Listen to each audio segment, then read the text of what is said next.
The room was heavy with heat. In early June of 323 BCE, Babylon lay still beneath a sky thick with dust and humidity. The Euphrates moved slowly past the palace walls, its waters reflecting torchlight from corridors where servants whispered instead of speaking aloud. Inside, on a low couch soaked with sweat, Alexander of Macedon was dying. He was not yet 33 years old. For nearly 2 weeks, the most powerful man in the known world had been consumed by fever. At first it had seemed ordinary. Exhaustion after months of planning campaigns deeper into Arabia, nights of drinking, the strain of ruling an empire stretched from Greece to the Indus. But the fever did not break. His voice weakened, his movements slowed. Eventually, he could no longer speak at all. His generals gathered at the doorway of his chamber. They had conquered half the world with him, but now they hesitated like children. When they asked who should inherit his empire, Alexander reportedly whispered a single word: "Toi kratistoi," to the strongest. Whether he truly said it remains debated by ancient historians. Arrian reports it cautiously. Diodorus is more confident. Plutarch includes it but emphasizes the ambiguity. What is certain is that when Alexander died on June 10th or 11th, 323 BCE, no successor had been named, no administrative system solidified, no peaceful transition prepared. Within hours, the greatest empire ever assembled by a single man began to fracture. This moment, not a battle, not a conquest, not a victory, is where any serious discussion of Alexander the Great must begin. Because Alexander's reputation as history's greatest general is inseparable from the consequences of his death. His brilliance on the battlefield is unquestioned, but the nature of his command, his methods, and his long-term impact remain contested. Was Alexander truly the greatest general in history? Or was he something else? A once-in-a-millennium force whose success depended as much on circumstance, inheritance, and audacity as on tactical genius? To answer that question, we must resist the temptation of legend. Alexander's story has been mythologized almost from the moment he died.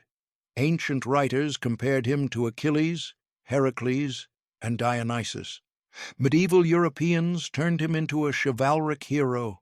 Islamic scholars preserved his memory as Du al-Qarnayn, the two-horned one.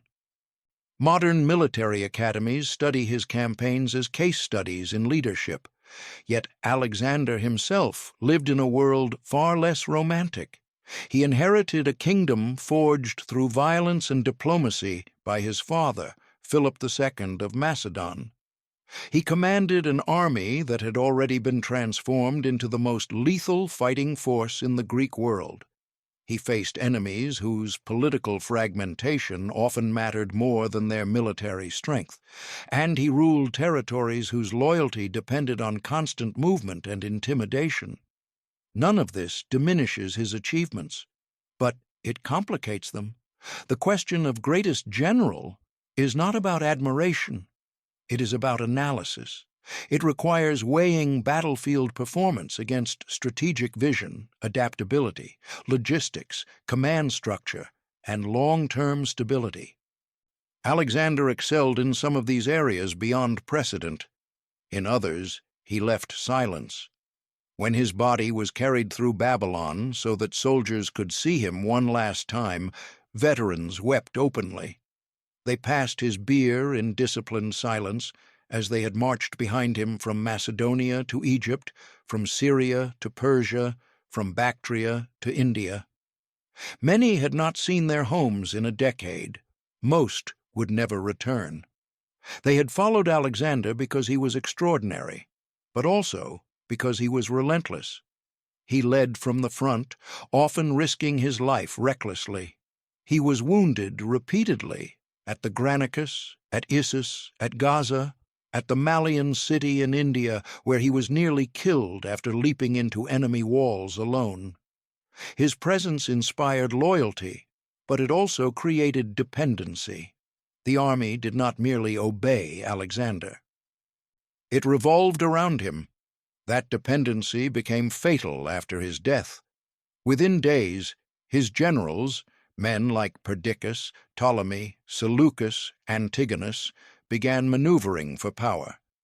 The empire Alexander had conquered collapsed into decades of war known as the Wars of the Diadochi. Millions would die. Cities would be destroyed. The unity Alexander seemed to promise dissolved almost immediately. This raises an uncomfortable question. If a general's ultimate task is not merely to win battles, but to shape a lasting political reality, how should Alexander be judged? Ancient historians disagreed. Arrian, writing in the 2nd century CE, admired Alexander deeply, presenting him as disciplined, rational, and strategically brilliant. Curtius Rufus emphasized his emotional volatility. Plutarch focused on character rather than tactics, portraying a man torn between restraint and excess. Modern historians remain divided. Some see Alexander as a military genius without parallel, a commander who mastered combined arms warfare, logistics, psychological operations, and rapid maneuver on an unprecedented scale. Others argue that his success depended heavily on Philip's reforms and the weakness of the Persian Empire, and that Alexander's refusal to consolidate his gains undermines claims of strategic greatness. This series will not attempt to resolve that debate quickly. Instead, it will unfold Alexander's life slowly, decision by decision, campaign by campaign, returning repeatedly to the same question from different angles. What made Alexander effective? What limited him? And what precisely do we mean when we call someone the greatest general in history?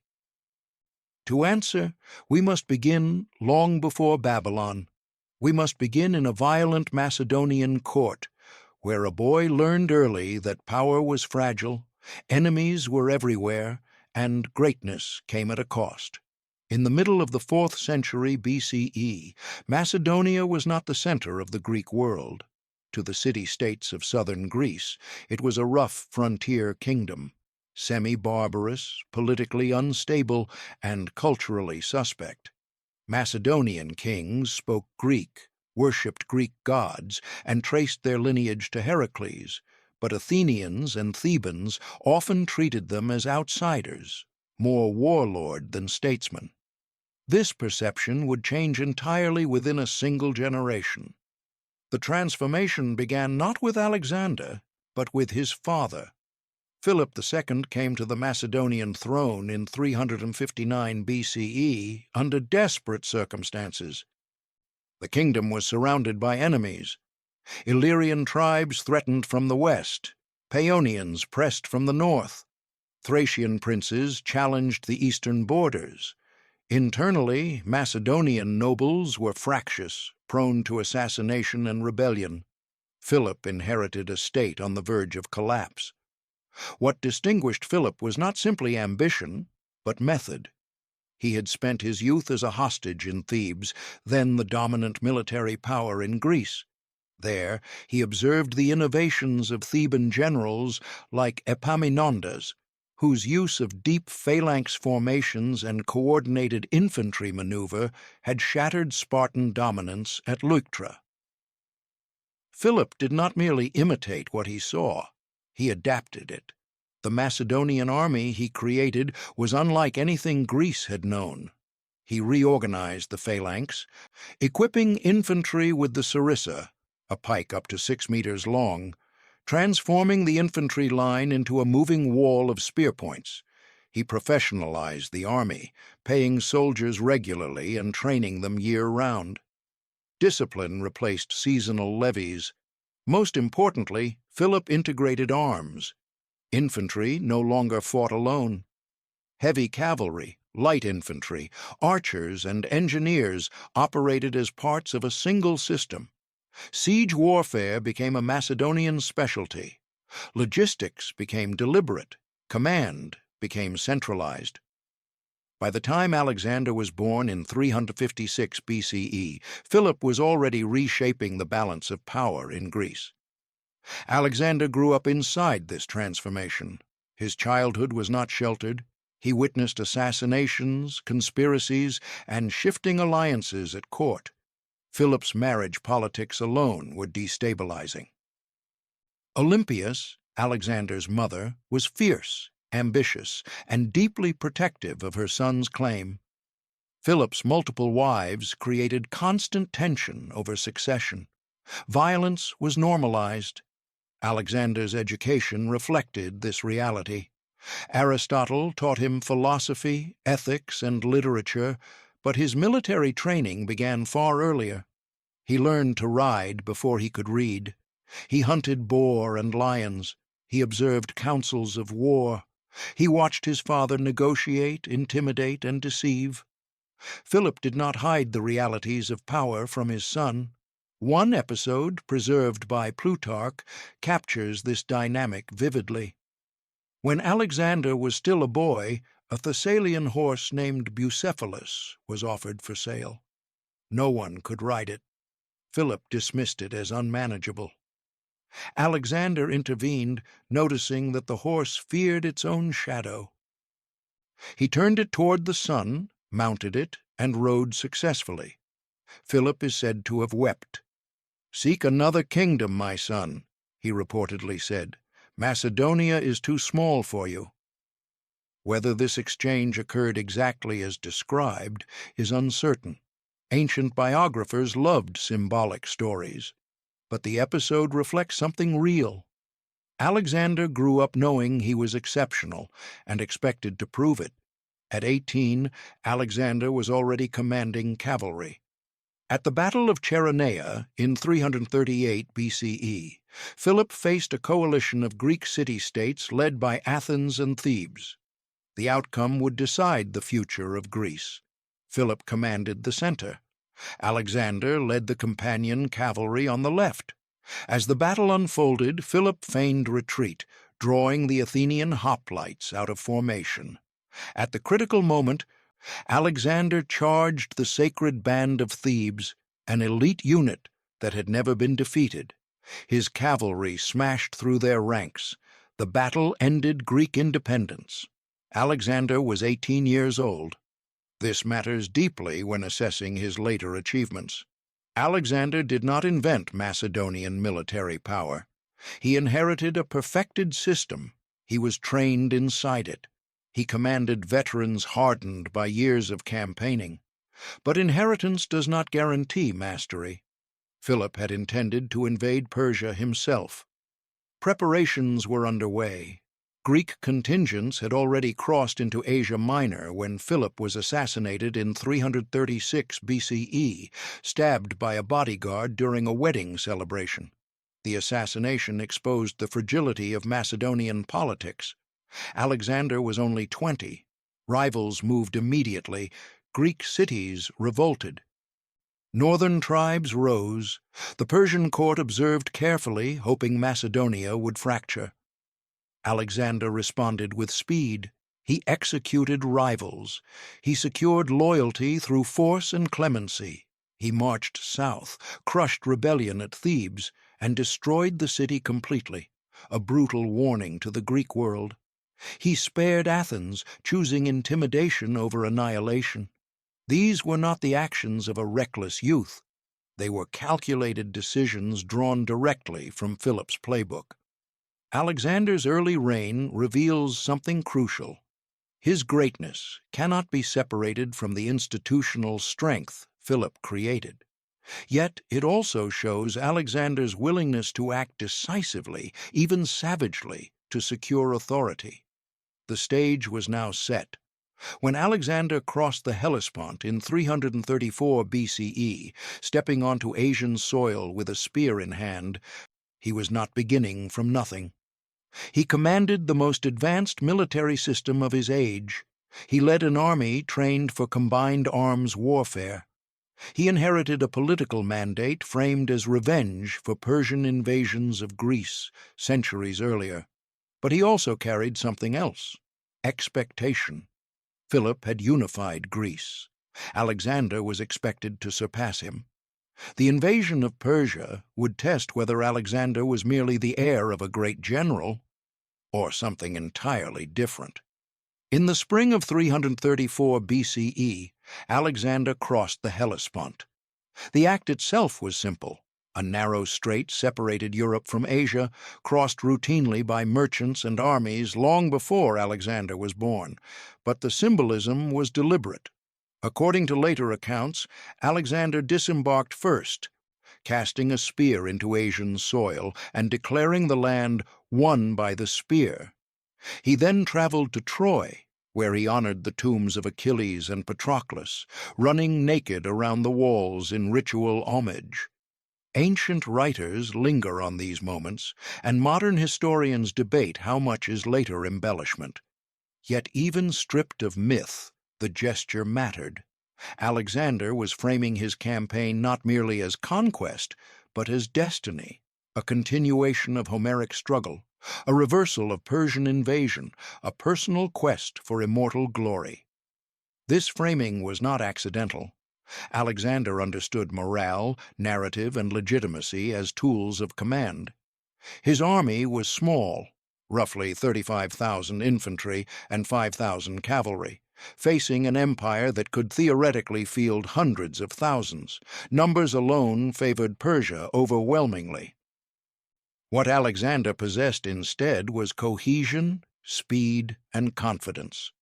The Persian satraps of Asia Minor chose to confront him near the Granicus River in modern-day Turkey. Their decision reveals much about Persian military culture at the time. Rather than adopting Fabian tactics, retreating, drawing Alexander deeper into hostile territory, stretching supply lines, they chose to fight immediately, trusting in superior cavalry and terrain. They positioned their cavalry along the riverbank, forcing Alexander to attack across water, uphill, against mounted troops. Greek mercenaries formed the infantry reserve behind them. By conventional standards, this was a strong defensive position. Alexander attacked anyway. This decision has divided historians. Arrian presents it as calculated audacity. Parmenion, Alexander's most experienced general, reportedly advised waiting until morning rather than attacking late in the day. Alexander rejected the advice. Was this brilliance or recklessness?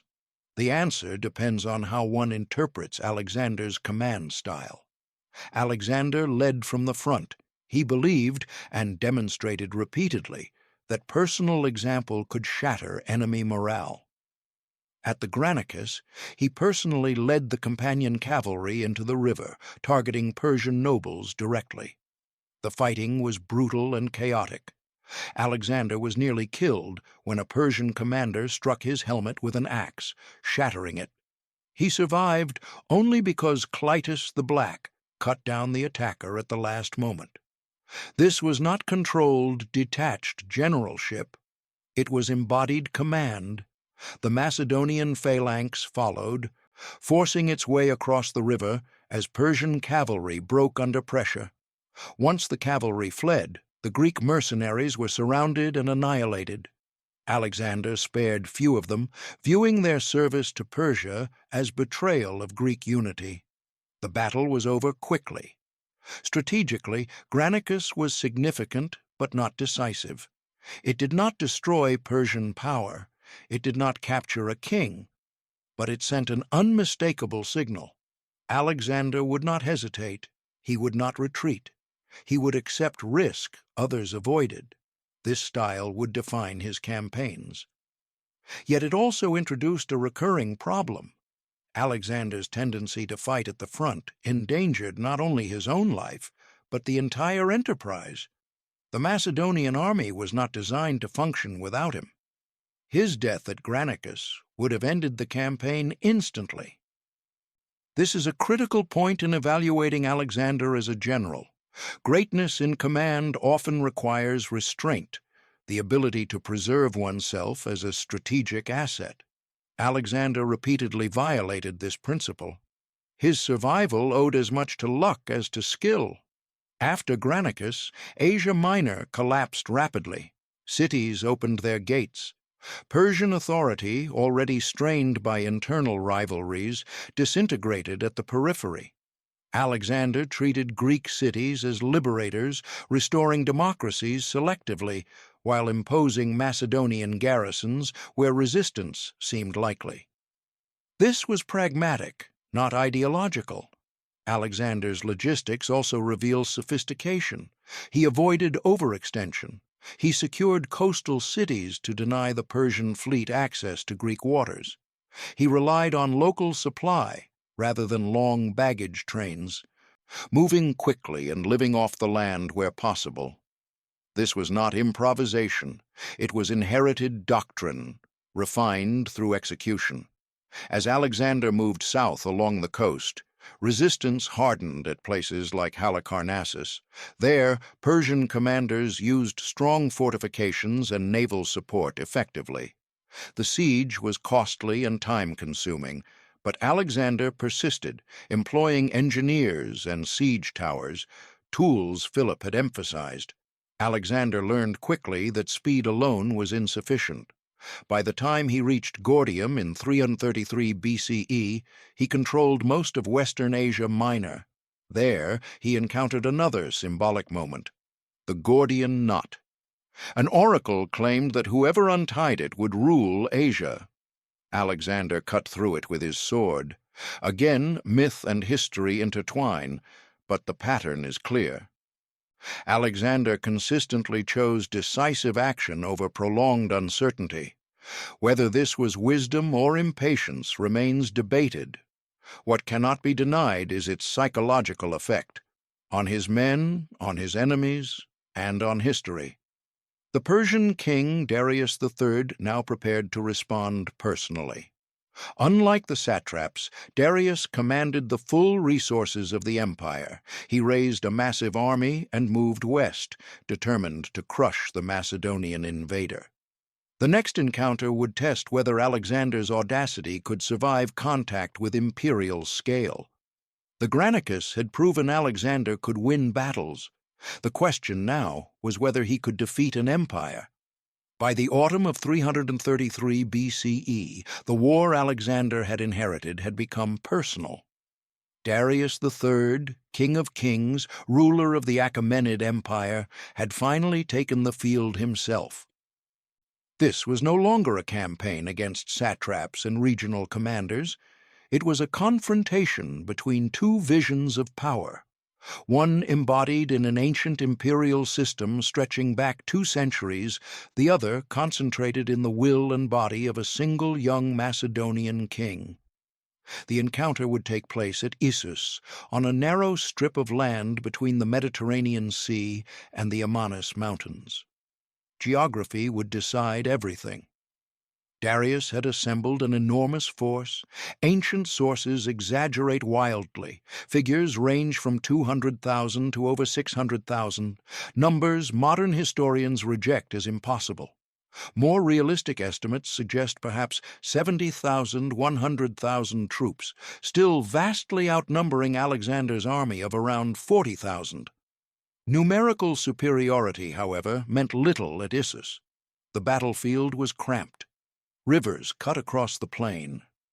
Mountains hemmed the Persian army in.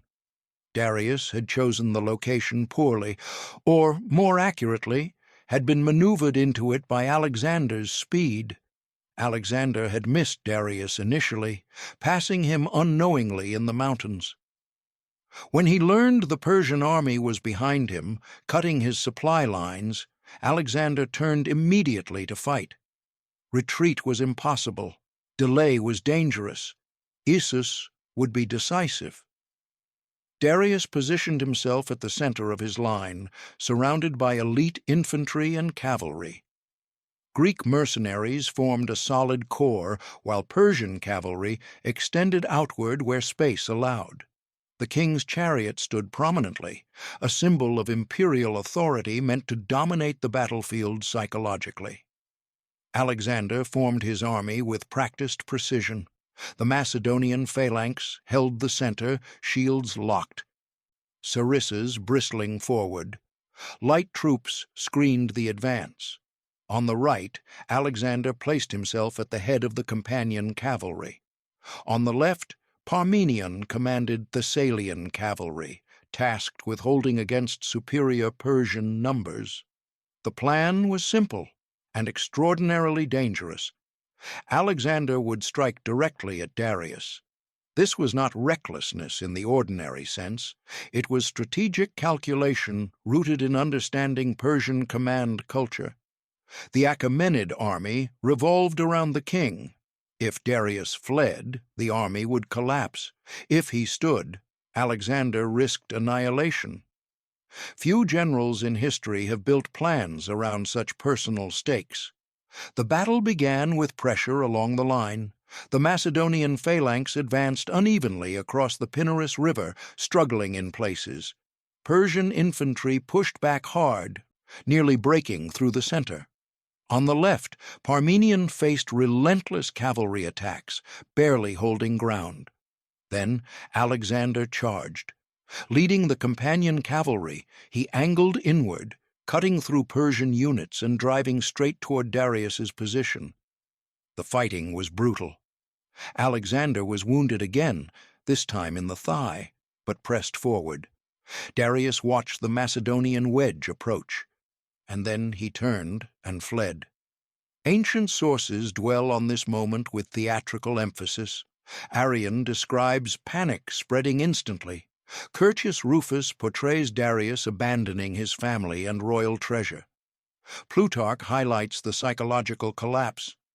What matters is not the drama, but the result.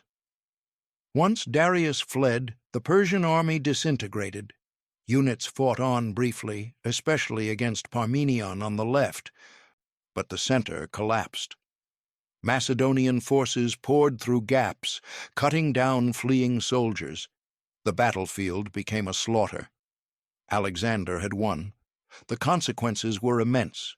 Darius's mother, wife, and children were captured, treated with respect by Alexander, a calculated act of mercy designed to contrast Macedonian discipline with Persian excess. Immense treasure fell into Alexander's hands, financing further campaigns. Most importantly, Alexander had defeated the Persian king in open battle. Yet the victory was incomplete. Darius escaped. This is often overlooked in popular accounts, but it is central to evaluating Alexander as a general. He had shattered a Persian army, but failed to eliminate the Persian king. Strategically, this meant the war would continue. Darius would regroup, raise another army, and force Alexander into further confrontation. Alexander chose not to pursue Darius immediately. Instead, he turned south. This decision reveals the depth of his strategic thinking and his priorities. Rather than chasing a fleeing king across hostile terrain, Alexander focused on securing the eastern Mediterranean coast. Tyre, Gaza, and Egypt remained under Persian influence. As long as Persia controlled the sea, Alexander's rear remained vulnerable. Thus began one of the most controversial phases of his campaign. Alexander was no longer merely defeating armies. He was dismantling an empire systematically. At Issus, Alexander demonstrated several qualities that support claims of exceptional generalship: tactical clarity, psychological insight, adaptability to terrain, and personal leadership that inspired extraordinary cohesion. But he also exposed his limitations. His dependence on personal presence remained absolute. His willingness to accept extreme risk persisted. His failure to secure final victory when opportunity arose would cost him years of further campaigning. Issus was not the end. It was the beginning of a much harder phase of war, one where siegecraft, logistics, and political integration would matter as much as battlefield brilliance. Alexander had proven he could defeat the King of Kings. Now he would attempt something even more ambitious. He would try to replace him. After Issus, Alexander stood at a crossroads. He had defeated the Persian king in open battle, captured his family, and seized enormous wealth.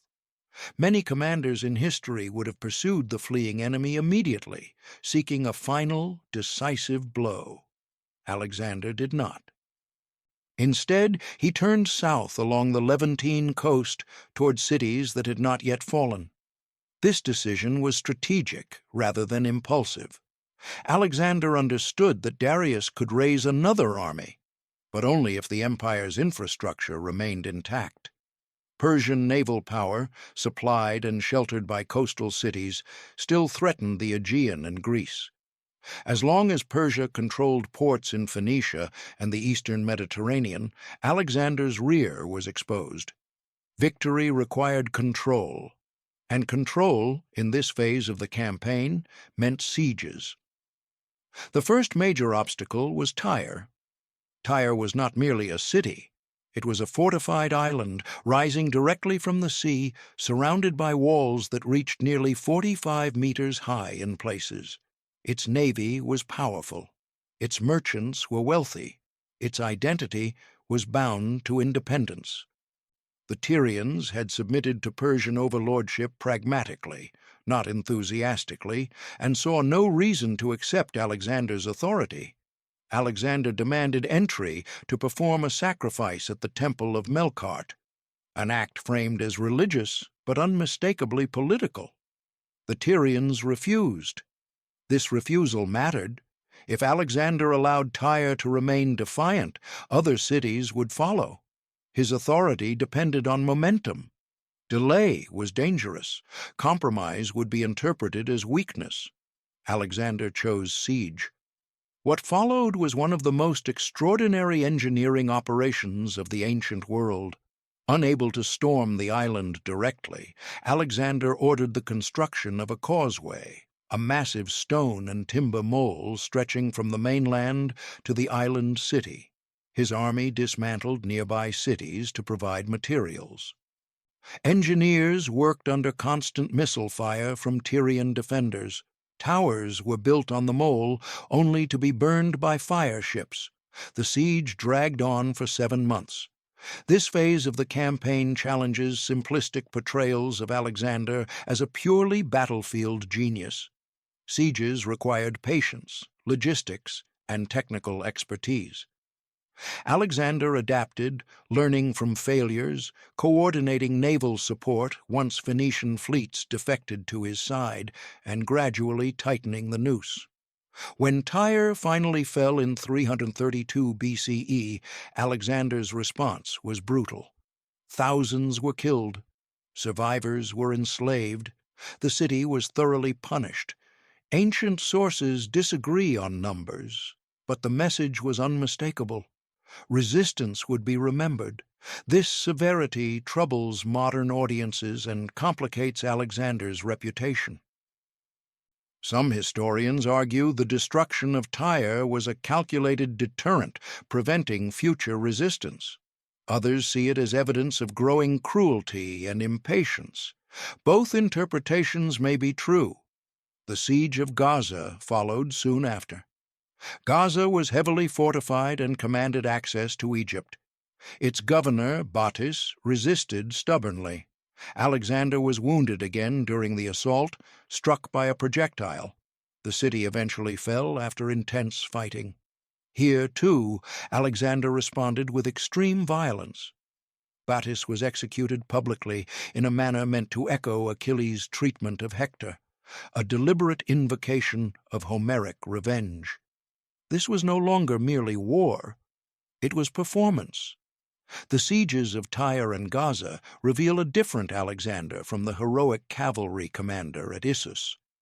This Alexander was methodical, ruthless, and deeply conscious of symbolism. He used terror selectively to enforce compliance. Was this effective generalship? From a purely strategic perspective, yes. After Gaza, resistance along the coast collapsed. Egypt surrendered without a fight. Persian naval power disintegrated as ports fell under Macedonian control.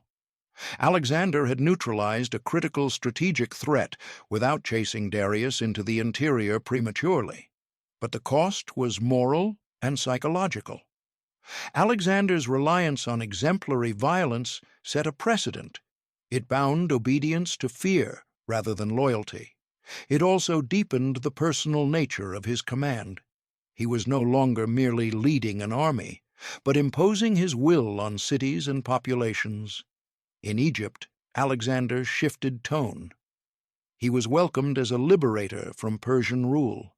He respected local customs, sacrificed to Egyptian gods, and was proclaimed pharaoh.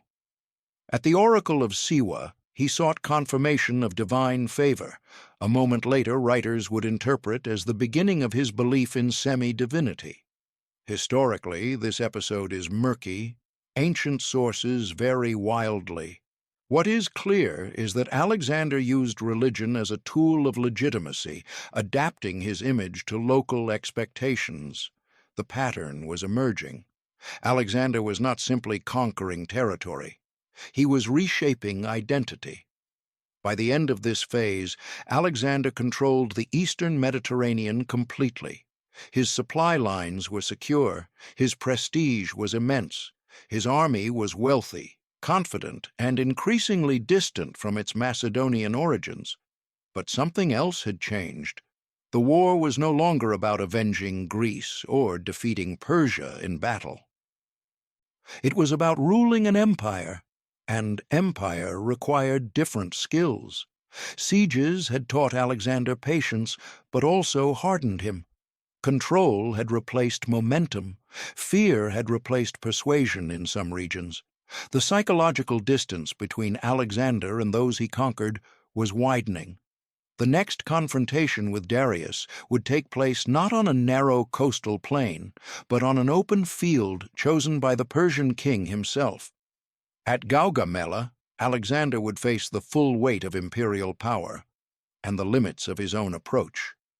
In the early hours of October 1st, 331 BCE, Alexander stood before his army on the plains near Gaugamela, in what is now northern Iraq. The night had been restless. Persian scouts had reported Macedonian movements. Darius III had chosen the battlefield carefully, or so he believed. The terrain had been flattened deliberately to favor his advantages: cavalry numbers, scythed chariots, and the sheer scale of imperial force. Unlike Issus, this was no narrow defile. Gaugamela was open, wide, and prepared. Darius had learned from his defeat. He would not allow Alexander to use terrain to negate numerical superiority. Ancient sources again exaggerate Persian numbers. Herodotus-like inflation persists. But modern estimates suggest Darius may have commanded between 80,000 and 100,000 troops, including cavalry from across the empire, chariots, elephants, and infantry contingents of varying quality. Alexander's force remained around 47,000. The disparity mattered here. For the first time in the campaign, Alexander faced a battlefield chosen entirely by his enemy, optimized for Persian strengths. If Alexander failed at Gaugamela, the campaign would end. There would be no safe retreat, no friendly cities, no second chance. Before dawn, Alexander addressed his officers. Ancient historians record that Parmenion urged a night attack, hoping to sow confusion among the Persians. Alexander refused. "I will not steal my victory," he reportedly said, a phrase historians debate, but which captures his intent. He wanted a clear, daylight victory that would destroy Persian legitimacy completely. Confidence bordered on audacity. As the armies formed, Alexander arranged his forces with meticulous care. The Macedonian phalanx held the center. Cavalry anchored the flanks. Light infantry filled the gaps. Crucially, Alexander refused to stretch his line to match Persian width. Instead, he angled his right wing outward, creating a diagonal formation. This maneuver was subtle and devastating. By advancing diagonally, Alexander forced the Persian cavalry to extend and react, creating gaps in their own line. The Persians responded as expected, shifting forces to counter the perceived threat to their flank. Alexander was shaping the battlefield before contact. When the Persians launched their chariots, Alexander had prepared lanes in his infantry formations, allowing the chariots to pass through while light troops attacked from the sides. The feared weapons proved ineffective. Then, at the moment of maximum extension, Alexander struck. As at Issus, he led the companion cavalry in a concentrated charge toward the Persian center. Once again, he aimed directly at Darius. The maneuver exploited a gap created by Persian overextension. The cavalry wedge smashed through, driving toward the king's position. Darius broke. For the second time, the King of Kings fled the battlefield. This moment effectively ended the Achaemenid Empire as a political entity. Babylon, Susa, and Persepolis would fall in quick succession. Persian resistance collapsed at the center. Yet the battle was not without peril. While Alexander pursued Darius briefly, Parmenion on the left faced serious danger. Persian cavalry nearly overwhelmed his position. Messengers desperately called Alexander back. He faced a choice: pursue the enemy king and end the war personally, or save his army from potential disaster. Alexander chose the army. This decision is often overlooked but critically important. It shows restraint rarely acknowledged in discussions of Alexander's character. He abandoned pursuit of personal glory to secure the survival of his forces. Strategically, it was correct. The Persian army disintegrated regardless. Darius fled east, losing legitimacy with each step. Alexander had won not merely a battle, but the war for imperial supremacy. Gaugamela stands as Alexander's most complete demonstration of generalship. Tactical innovation, anticipation of enemy reaction, combined arms coordination, and psychological warfare all converged. It was not a reckless charge, but a carefully constructed trap. If the title of greatest general rests on a single battle, Gaugamela is a strong candidate. And yet, even here, questions remain. Alexander again failed to capture or kill Darius. The Persian king would be murdered later by his own satraps, denying Alexander the symbolic closure he sought. The empire fell, but its destruction was incomplete, requiring years of further campaigning to secure. Moreover, Gaugamela marked a turning point in Alexander himself. The conqueror of Persia was now something new. Not a Macedonian king invading Asia, but the ruler of Asia itself. He adopted Persian dress, Persian court rituals, and began to integrate Persians into positions of authority. These changes strained relations with his Macedonian veterans. The army that had followed him from Greece began to feel alienated. Victory had brought power. Power brought transformation, and transformation would soon bring fracture. Alexander had ended an empire on the battlefield. Now he would attempt something far more difficult. He would try to rule what he had destroyed. When Alexander entered Babylon after Gaugamela, he did not enter as a conqueror in the old Greek sense. He entered as a king. Babylon opened its gates willingly. Priests came out in ceremonial procession. Treasures were presented. Alexander performed sacrifices to local gods and confirmed traditional privileges. The city, one of the oldest centers of power in human history, recognized him not as an invader, but as a legitimate successor to Persian rule. This moment marked a fundamental shift. Until Gaugamela, Alexander's war could still be framed as a campaign, an invasion aimed at defeating Persia. After Gaugamela, the war transformed into something more ambiguous and more dangerous. Alexander was no longer simply destroying an empire, he was inheriting it, and inheritance created problems victory alone could not solve. The Achaemenid Empire had ruled through a complex system of satrapies, local elites, cultural accommodation, and ritual authority. Persian kings did not rule by constant presence. They ruled by symbolism, bureaucracy, and precedent. Alexander, by contrast, ruled through movement. His authority had followed him on horseback, enforced by his personal presence and military success. This model did not scale easily. Alexander understood this, at least intuitively. He retained Persian administrators where possible. He confirmed satraps in office, sometimes pairing them with Macedonian military commanders to balance loyalty and control. He adopted elements of Persian court ceremony, including dress and protocol. To Persians, this was reassuring. To Macedonians, it was alarming. The most controversial practice was proskinesis, the act of bowing or prostration before the king. In Persian tradition, this gesture acknowledged royal authority. Among Greeks and Macedonians, it was reserved for gods alone. To perform it before a man implied divinity. Alexander's attempt to introduce proskinesis at court provoked outrage. Even those loyal to him recoiled. Callisthenes, Aristotle's nephew and court historian, openly criticized the practice. Others complied outwardly while seething inwardly. This was not a minor cultural disagreement. It exposed a structural problem at the heart of Alexander's rule. He was attempting to be two kings at once, a Macedonian basileus among equals and a Persian shahanshah elevated above all. The identities were incompatible. Alexander's response to resistance grew increasingly harsh. Callisthenes would later be arrested and die in captivity, accused of conspiracy. Whether the charges were true remains debated. What matters is how Alexander interpreted dissent, not as disagreement, but as betrayal.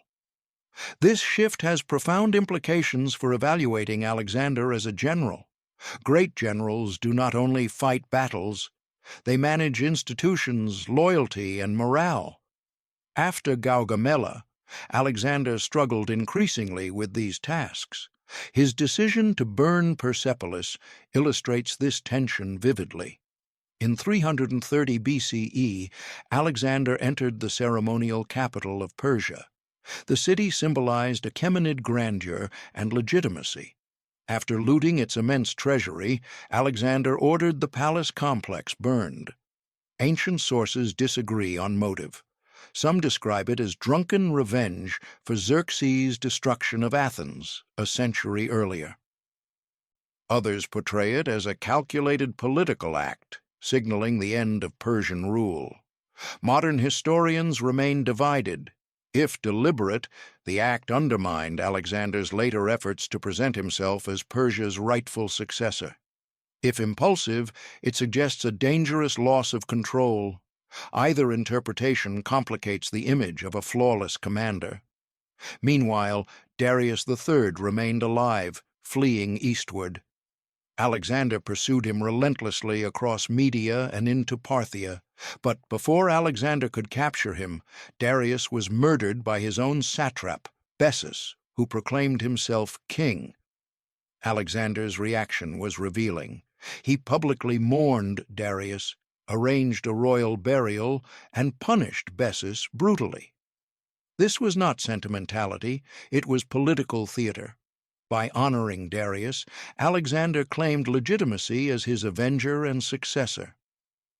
By executing Bessus, he positioned himself as restorer of order rather than destroyer.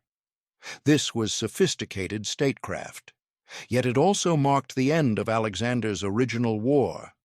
The enemy that had justified the campaign no longer existed. From this point forward, Alexander's campaigns in Central Asia were not wars of conquest against a rival empire. They were wars of consolidation against resistance, rebellion, and geography itself. These campaigns would test Alexander in ways no previous battle had. In Bactria and Sogdiana, regions corresponding roughly to modern Afghanistan and Central Asia, resistance was decentralized, mobile, and persistent. Local leaders avoided pitched battles. They used ambush, retreat, and scorched earth tactics. Alexander's heavy infantry was often ineffective. His army suffered from exhaustion, unfamiliar terrain, and climate. Here, Alexander adapted again. He broke his forces into smaller, mobile units, he used local guides, he established fortified settlements to secure supply lines. He married Roxana, a local noblewoman, in a bid to integrate elites and stabilize the region. These were intelligent measures, but they came at a cost. The army grew increasingly weary. Casualties mounted. Veterans who had expected to return home after Persia found themselves fighting endless, brutal campaigns against elusive enemies. Morale eroded. Alexander responded with stricter discipline and harsher punishment. The relationship between king and army changed fundamentally. Earlier, Alexander had inspired loyalty through shared risk and victory. Now, obedience was enforced through authority and fear. The emotional bond that had carried the army across continents began to fray. This is where assessments of Alexander diverge sharply. Some historians see these years as evidence of continued brilliance, adaptability, resilience, and determination in the face of unprecedented challenges. Others view them as the beginning of decline, a commander pushing beyond reasonable limits, unable to recognize when conquest had become self-perpetuating. The question is unavoidable. If greatness in generalship includes knowing when to stop, how should Alexander be judged? By the time he reached the Indus Valley, Alexander had conquered more territory than any general before him. He had defeated the strongest empire of his age. He had adapted tactics repeatedly. He had led from the front and inspired extraordinary devotion. Yet he had also alienated his core army, destabilized his own command structure, and embarked on campaigns whose strategic value was increasingly unclear.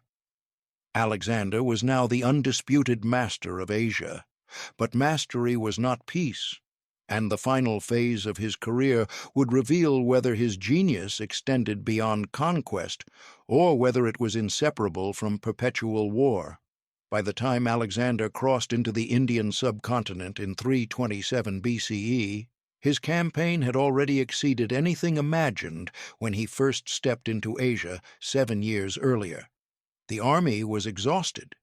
Many of the Macedonian veterans had marched continuously from Greece to Egypt, from Mesopotamia to Central Asia. They had fought set-piece battles against imperial armies, endured grinding sieges, and then spent years chasing insurgents through mountains and deserts. Reinforcements had arrived, but the original core, the men who had followed Alexander since youth, were worn thin. Alexander, however, was not finished. To him, India represented the edge of the known world, a place of immense wealth and legendary kingdoms described by Greek writers as both exotic and formidable. Conquest here would not merely expand territory, it would complete the arc of heroic achievement. Alexander did not see a natural boundary to empire. Where resistance existed, he believed it could be overcome. This belief would be tested more severely than ever before. The Indian campaign differed fundamentally from anything Alexander had faced. Geography alone posed immense challenges. Rivers were vast and unpredictable. Monsoon rains turned roads into swamps. Dense forests limited visibility and movement. Supply lines stretched impossibly long. More importantly, the political landscape was unfamiliar. India was not a centralized empire like Persia. It was a mosaic of kingdoms, tribes, and city-states, some hostile, some pragmatic, some opportunistic. There was no single king whose defeat would end resistance. Alexander's most famous Indian battle came against King Porus at the Hydaspes River in 326 BCE. Porus commanded a disciplined army, including war elephants. a weapon Alexander's forces had never faced in large numbers. The elephants terrified horses, crushed infantry formations, and absorbed punishment that would have broken other units. Alexander responded with ingenuity. He conducted a daring river crossing upstream during a storm, masking his movement with noise and darkness. When his forces emerged on the far bank, Porus reacted quickly, sending cavalry and chariots to intercept. These were defeated in detail before the main armies engaged. The battle that followed was brutal. The elephants wreaked havoc initially, but Macedonian discipline held. Light troops targeted the animals' handlers. Once panicked, the elephants turned back into their own lines, creating chaos. Eventually, Porus's army collapsed. Alexander had won, but at significant cost.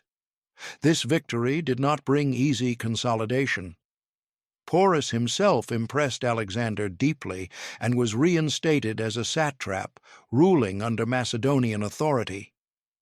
This was a pragmatic decision, reflecting Alexander's increasing reliance on local rulers to maintain control. Yet the army's response to Hydaspes was markedly different from earlier victories. There was no euphoria. The soldiers had seen the limits of their endurance. Beyond the Hydaspes lay the Ganges Basin, home to the Nanda Empire, which ancient sources describe as possessing vast armies far larger than anything Alexander had faced. While these numbers are exaggerated, there is little doubt that further conquest would require years of hard fighting in increasingly hostile conditions. At the Hyphasis River, modern Bes, the army refused to go further. This was unprecedented. For the first time in his career, Alexander faced open, collective resistance from his own troops, not a conspiracy, not grumbling, a firm refusal. Ancient accounts describe a tense standoff. Alexander summoned his officers, spoke of glory and destiny, reminded them of everything they had achieved together. The men did not waver. Conus, one of his trusted commanders, spoke openly on their behalf. The soldiers wanted to go home. They had reached the end of the world as far as they understood it. They had nothing left to prove. Alexander withdrew to his tent and remained there for days. This moment is crucial for any assessment of Alexander as a general. Until now, Alexander had never been forced to yield. His authority had been absolute. Victory had always reinforced obedience. At the Hyphasis, reality intervened. Alexander eventually conceded. He ordered altars erected to mark the furthest extent of the campaign and turned south, planning to return by sea and land through the Indus and Gedrosian desert. Publicly, the retreat was framed as strategic. Privately, it was an admission of limit. This concession demonstrates something often overlooked. Alexander could be inflexible, ruthless, and driven by personal ambition. But he was not blind. He recognized that an army pushed beyond cohesion would collapse. Yielding at Ephesus may have saved his command from disintegration, yet the retreat would prove nearly as deadly as advance. The journey down the Indus involved continuous fighting, sieges, and ambushes. In one assault against the Malians, Alexander again led from the front, leaping into a city alone and nearly dying from an arrow wound to the chest. His survival was once more a matter of chance. Then came the Gedrosian desert. Against the advice of experienced officers, Alexander chose a route through one of the most inhospitable regions on earth, perhaps to outdo the legendary march of Cyrus the Great, perhaps as punishment for the army, perhaps due to poor information. The consequences were catastrophic. Tens of thousands died from thirst, heat, and starvation. Supply failures compounded suffering. Discipline broke down. Even Alexander reportedly endured extreme hardship, refusing water offered to him if his men could not drink. This episode sharply divides historians. Some view it as reckless hubris bordering on criminal negligence. Others argue that weather conditions were unexpectedly severe and that Alexander's intentions were not entirely irrational given strategic concerns. What cannot be disputed is the cost. By the time the army emerged from the desert, it was a shadow of its former self. India marked the limit of Alexander's expansion. It revealed both his brilliance and his flaws with stark clarity. He could adapt tactically. He could inspire loyalty to extraordinary lengths. But he struggled to recognize when conquest ceased to serve strategic purpose and became personal compulsion. The mutiny at the Hyphasis stands as the one moment in Alexander's career where his will was checked, not by an enemy army, but by the human limits of his own soldiers. If greatness in generalship includes the ability to balance ambition with sustainability, then India complicates Alexander's claim profoundly. He had conquered the world as he knew it, but the world had finally refused to be conquered further. When Alexander returned westward from India, he did not return as the same man who had crossed the Hellespont 7 years earlier. The army that emerged from the Gedrosian desert in 325 BCE was battered, diminished, and psychologically altered. Veterans who had survived unimaginable hardship now carried a quiet bitterness.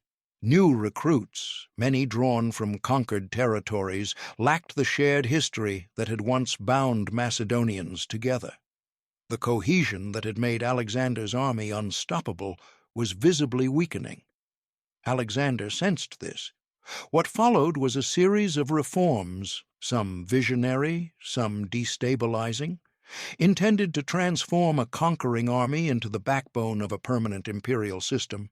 At Susa, in 324 BCE, Alexander staged one of the most controversial events of his reign. He organized a mass wedding. Alexander himself married Statera, daughter of Darius III, and Parysatis, daughter of Artaxerxes III. Dozens of his senior officers were married to Persian noblewomen.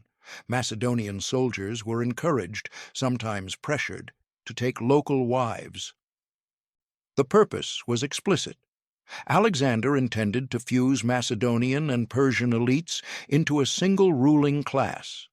He was no longer merely king of Macedonia or conqueror of Persia.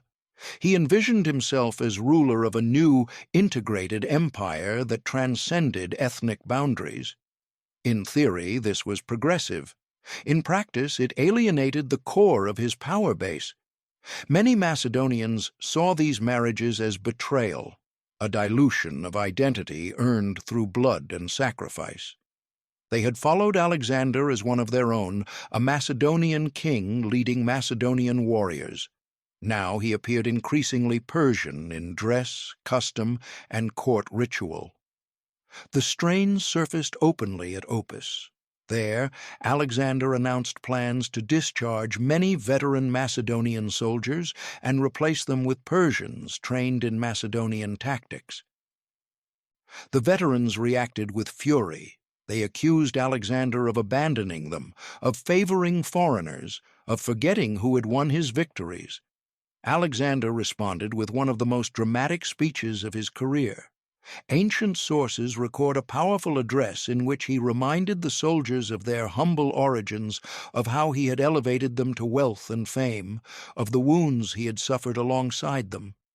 He accused them of ingratitude. He dismissed them publicly, declaring he would rule with Persians alone. The army broke. Men wept openly. They begged forgiveness. Reconciliation followed, but the damage remained. This episode reveals a central paradox in Alexander's leadership. He inspired unparalleled loyalty, yet demanded unconditional obedience. He sought integration, yet enforced it through humiliation. His vision of empire was ambitious, but his methods often relied on emotional domination rather than institutional compromise. As a general, Alexander excelled in commanding soldiers under fire. As an imperial ruler, he struggled to command loyalty in peace. Meanwhile, administrative pressures mounted. Alexander spent his final years moving constantly through Mesopotamia, reorganizing satrapies, punishing corrupt officials, founding cities, and planning further campaigns. Arabia was next, perhaps the Western Mediterranean beyond that. His energy seemed boundless. His health was not. Alexander drank heavily, a habit noted with increasing concern by ancient writers. Whether this contributed directly to his death remains debated, but it reflects the strain of continuous command without rest or delegation. Another fracture lay within the leadership itself. Many of Alexander's senior generals, men like Parmenion, Clytus, and Philotas, were gone, executed or alienated earlier in the campaign. Their replacements were loyal but less experienced. Alexander increasingly relied on a narrower circle of companions. This concentration of authority increased efficiency. It also increased risk. Alexander's refusal to share power meaningfully meant that succession remained unresolved. No clear administrative hierarchy existed independent of his presence. Decisions flowed upward to him personally. The empire functioned because Alexander moved constantly through it, correcting, intimidating, inspiring. This was not sustainable. The death of Hephaestion in 324 BCE exposed the emotional cost of this system. Hephaestion was not merely a friend.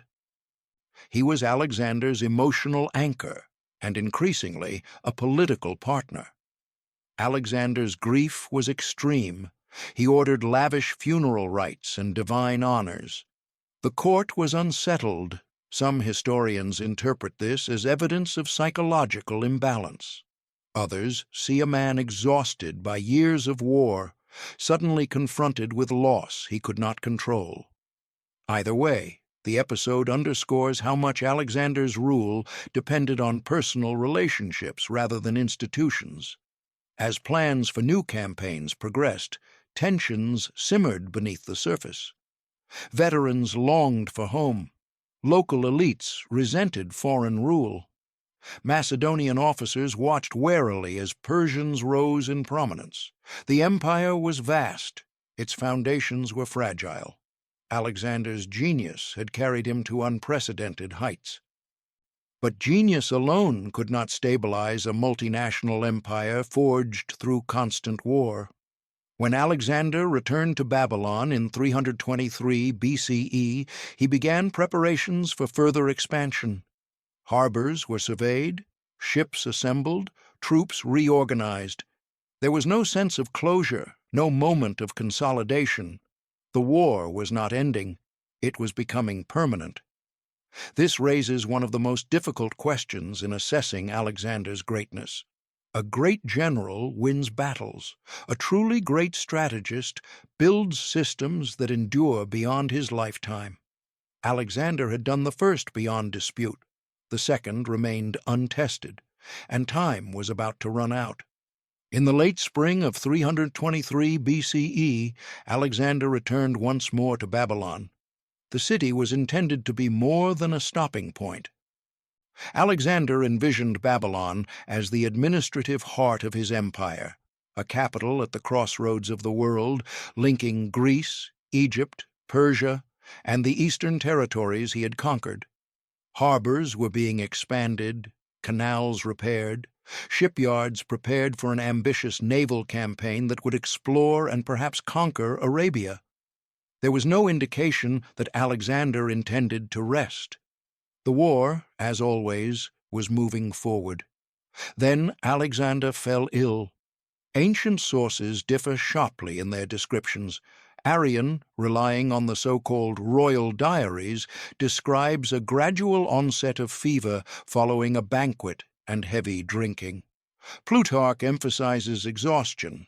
Diodorus suggests sudden collapse. Later writers speculate about poisoning, though modern historians largely dismiss this as unlikely, given the length and progression of symptoms. What is clear is that Alexander weakened steadily over nearly 2 weeks.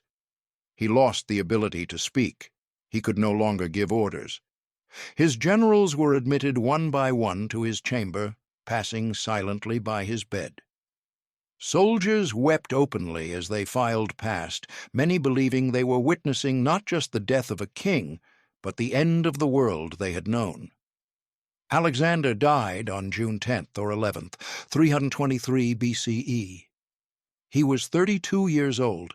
The immediate aftermath revealed the most profound weakness in Alexander's entire career. There was no plan. Alexander left behind no named successor, no clear regency structure, no institutional framework capable of holding the empire together. His half-brother Philip Aridaeus was mentally impaired. His son by Roxana had not yet been born. The generals argued almost immediately. When asked to whom he left his empire, Alexander reportedly replied, "To the strongest." Whether he actually said this is uncertain, but the empire that followed behaved as if he had. Within days, compromise produced a fragile arrangement. Philip Aridaeus would rule jointly with Alexander's unborn son under the regency of Perdiccas. It was a fiction. Real power lay with the generals, men hardened by years of war, ambitious, and deeply mistrustful of one another. The wars of the Diadochi began almost at once. Over the next 40 years, Alexander's empire was torn apart by near-constant conflict. Cities were besieged and destroyed.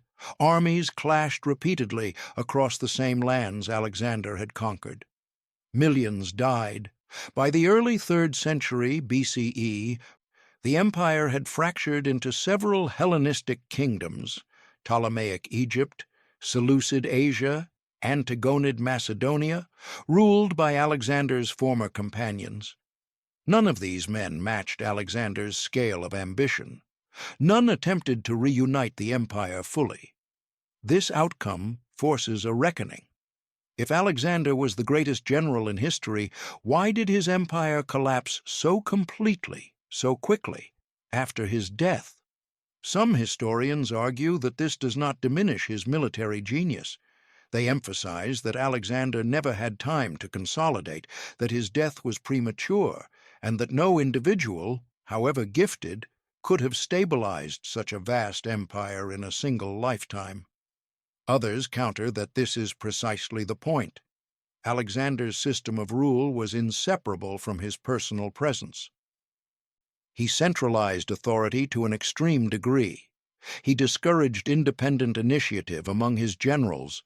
He resolved crises personally rather than building durable institutions. His empire worked because he moved constantly, intervening everywhere. Once he was gone, the system failed. This raises an essential question about generalship. Is the greatest general the one who wins the most battles, or the one who creates lasting strategic outcomes? By the first measure, Alexander is unrivaled. He never lost a battle. He defeated every enemy he faced, often against overwhelming odds. He adapted tactics to terrain, culture, and circumstance with extraordinary speed. His ability to inspire loyalty and courage was legendary. By the second measure, the verdict is less clear. Alexander did not create a stable empire. He did not secure succession. He did not establish administrative systems independent of his own authority. His conquests reshaped the world culturally, spreading Greek language, art, and ideas across vast regions, but politically, his empire fractured almost immediately. Some historians reconcile this by separating Alexander the general from Alexander the ruler. As a battlefield commander, he stands among the greatest who ever lived. His victories at Issus and Gaugamela are studied to this day for their clarity, audacity, and execution. His use of combined arms, logistics, and psychological warfare set new standards. As a ruler, he was less successful. But even this distinction is imperfect. Alexander's military success depended on his refusal to separate war from rule. He fought, governed, punished, rewarded, and reformed simultaneously. His genius lay in movement, in momentum, not in permanence. This may explain why later generations struggled to replicate him. Roman generals like Caesar and Napoleon studied Alexander obsessively. They admired his boldness, his speed, his personal leadership. Yet both also understood the dangers inherent in his example. Caesar sought institutional reform. Napoleon built administrative systems alongside conquest. They learned from Alexander's limits as much as his triumphs. So, was Alexander the greatest general in history? The answer depends on how we define greatness. If greatness is the ability to dominate battlefields, adapt instantly, and impose one's will against overwhelming opposition, Alexander's claim is unmatched. If greatness includes restraint, sustainability, and the creation of enduring political structures, his legacy is more ambiguous. Perhaps the most honest conclusion is this: Alexander was not simply a general, he was a force, a convergence of inheritance, genius, ambition, and circumstance that appeared briefly, reshaped the world, and vanished before it could solidify. His career reveals both the heights and the dangers of personal command, unbounded by institutional limits. In that sense, Alexander remains unique, not because he conquered the world, but because the world he conquered could not survive without him. To call someone the greatest general in history is not merely to praise them, it is to place them in competition with the dead. Alexander's reputation has never existed in isolation. From antiquity onward, his achievements have been measured against other commanders whose names came to define military excellence: Hannibal Barca, Julius Caesar, and Napoleon Bonaparte above all. Each confronted different worlds, different enemies, and different constraints. Comparing them is not about ranking genius mechanically, but about understanding what greatness meant in different historical contexts. Hannibal was the first to haunt Alexander's shadow. Living only a century later, Hannibal commanded no empire, inherited no unified state, and fought from a position of chronic inferiority. His campaign against Rome during the Second Punic War remains one of the most audacious feats in military history. He crossed the Alps with elephants, annihilated Roman armies at Trebia, Lake Trasimene, and Cannae, and held Italy for over a decade. Yet Hannibal ultimately failed. Rome adapted. It avoided pitched battles, attacked Carthaginian support networks, and forced Hannibal into a war of attrition he could not win. Hannibal never captured Rome. His victories were tactically brilliant, but strategically insufficient. Compared to Alexander, Hannibal appears as the purer tactician, brilliant on the battlefield, constrained by politics and resources. Alexander, by contrast, combined tactical brilliance with strategic freedom. He fought with the full backing of his kingdom and expanded it into an empire. But this comparison cuts both ways. Hannibal survived defeat. Alexander never faced it. Julius Caesar offers a different contrast. Caesar consciously modeled himself on Alexander. He reportedly wept when he realized Alexander had conquered the world by the age Caesar was still seeking office. Caesar studied Alexander's campaigns, adopted his emphasis on speed, and similarly led from the front. Yet Caesar's genius lay not only in battle, but in politics. In Gaul, Caesar fought a prolonged, brutal war against fragmented tribal coalitions. His victories were impressive, but not always decisive. What distinguished him was his ability to transform military success into political power. He used propaganda, patronage, and institutional reform to secure dominance. Most importantly, Caesar understood Rome. He built systems that outlived him, even if imperfectly. His assassination plunged Rome into civil war, but the imperial structure survived. Augustus succeeded where Alexander's successors failed, consolidating power into a durable regime. Compared to Caesar, Alexander appears more singular, less systemic.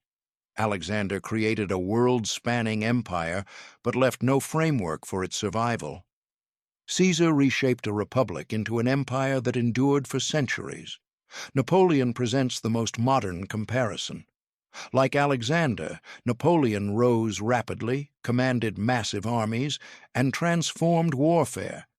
His operational brilliance, use of core systems, and mastery of logistics in the early years of his career rival anything Alexander achieved. He, too, never lost a major battle until later in his reign. But Napoleon faced a world fundamentally different from Alexander's. He fought mass conscript armies, navigated industrial-scale logistics, and confronted coalitions of modern states. His victories were harder won and harder sustained. Unlike Alexander, Napoleon eventually faced defeat, catastrophic defeat, and exile. Yet Napoleon also built institutions. The Napoleonic Code, administrative reforms, and centralized governance reshaped Europe permanently. Even after his fall, these structures endured. Alexander left no such legal or administrative legacy. So where does this leave the question of greatest? If greatness is measured by undefeated record, speed of conquest, and personal battlefield leadership, Alexander stands alone. No general, before or since, conquered so much territory so quickly, starting with such limited resources. If greatness is measured by adaptability to different types of war, Hannibal's Italian campaign rivals Alexander's best moments. If greatness includes political integration and institutional survival, Caesar and Napoleon surpass Alexander decisively. This suggests that the title greatest general cannot be absolute. Alexander was the greatest commander of a particular kind, the supreme exemplar of personal, charismatic, mobile warfare in a pre-industrial world. His genius lay in unifying army, strategy, and identity around himself. He did not delegate greatness, he embodied it. This made him unstoppable. It also made his achievements fragile. Perhaps this is why Alexander continues to fascinate more than any other general. His life was short, intense, and complete in a way few historical careers are. He reached the limits of what one individual could achieve through force of will alone, and revealed those limits in the process. Alexander did not simply conquer territory. He tested the maximum reach of personal command. And in doing so, he defined both the possibilities and the dangers of military greatness. Alexander's reputation often rests on spectacle. Cavalry charges, shattered empires, cities burned and founded in his name.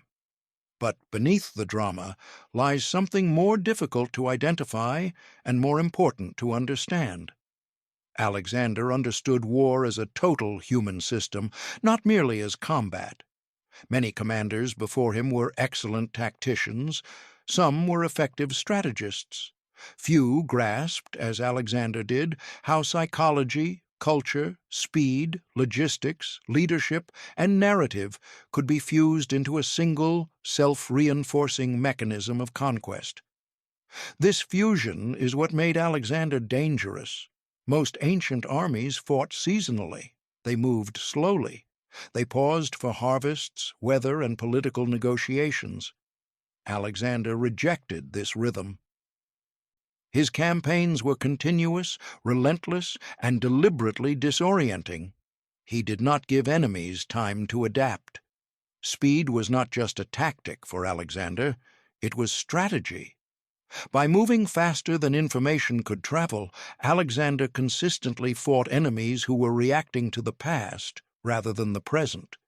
Persian satraps prepared defenses for threats that had already moved elsewhere. Cities surrendered not because they were defeated, but because they believed resistance was futile before the army even arrived. Alexander weaponized expectation. Equally important was his understanding of morale, not only of his own army, but of his enemies. Alexander knew that ancient warfare was rarely decided by annihilation. Armies broke psychologically long before they were destroyed physically. This is why Alexander aimed at kings. At Issus and Gaugamela, he did not seek to grind down Persian forces evenly. He struck at Darius personally.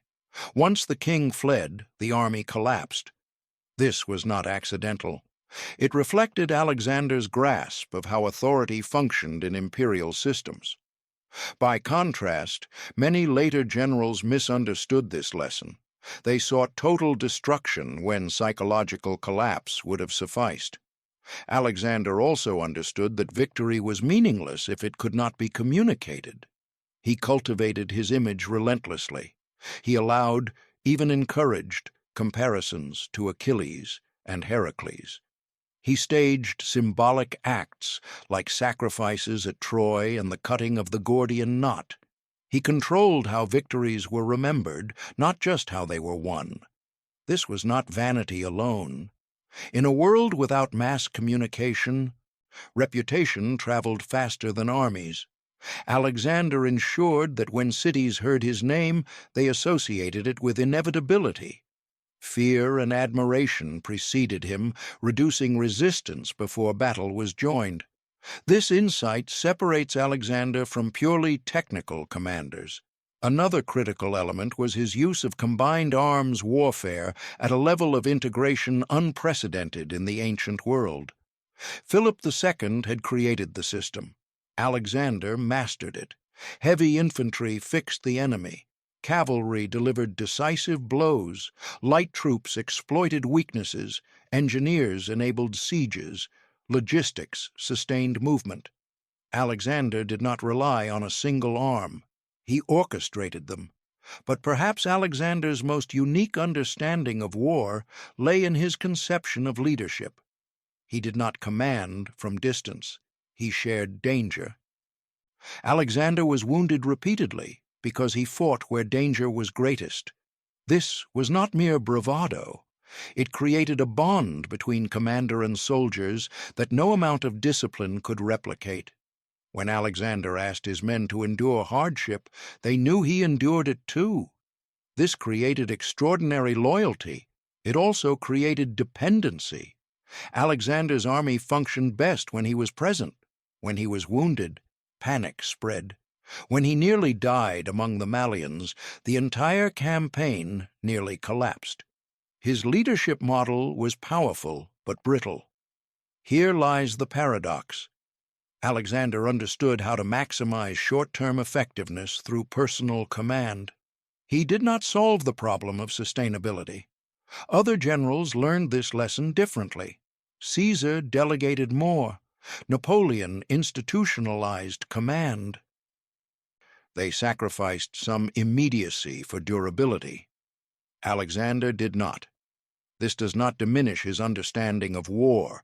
It defines it.